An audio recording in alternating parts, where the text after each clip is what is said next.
Welcome to our garden and Mom Make That ×2. It's at the end of the season for us, and it's time to start taking all of those cherry tomatoes, as well as the Roma and beef tomatoes from our little garden that we've frozen and now have thawed, and go ahead and can them to preserve them for at least a month before our family of 7 eats it all.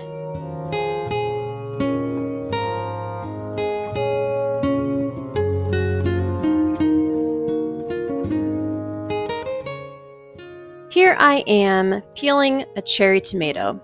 As easy as it was to peel these after being frozen and then thawed, I knew this was going to take me forever. So I called in the reserves, namely my kiddos.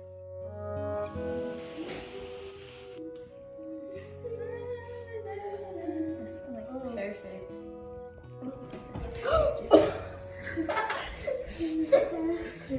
Oh, we've been working on a tomato.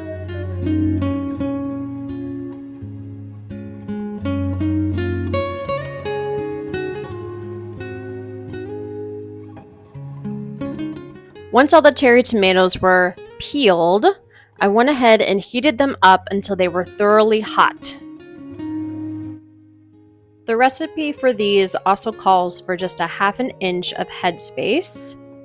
So I measured that, put on the lid, and put it in the water bath canner.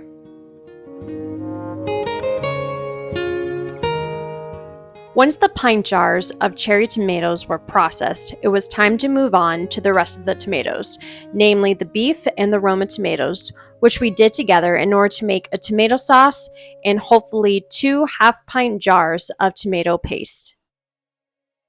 Again, this is not sponsored, but here I am using a small food mill that I bought from Amazon.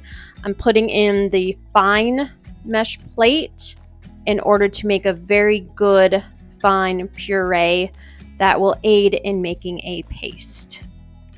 It was at this moment that it struck me that if I'm using a food mill, I did not need to peel any of these tomatoes. Yeah, that's all right. I'm sure it made the work easier somehow. I love that my kids love to help me. They're always willing to step into the kitchen, see what I'm doing, and help me along with it. It's a journey together, and that's what the best moments of a family are. To make this process go even faster, I got out my blender and started blending the tomatoes before putting them into the food mill. We got a couple really large beef tomatoes this year. That was exciting. The longer you cook the sauce, the thicker it will become.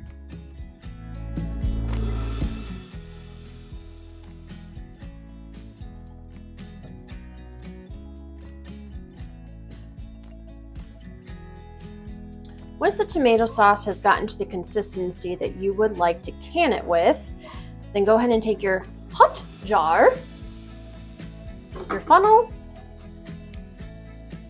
and start adding your sauce. Now you want to make sure that there is a ½ inch of headspace. I don't know if you can see that there. You also want to make sure that there are no bubbles, which, since this is mostly what I'm going to be using for tomato soup, there shouldn't be many bubbles hiding in there, like when you do whole or diced tomatoes or more of a chunkier sauce. Use a paper towel or a rag with vinegar on it. Clean off the top before adding your lid. This is still hot, so we'll use this here. Secure it on and go ahead and put it in your water bath canner or pressure cooker.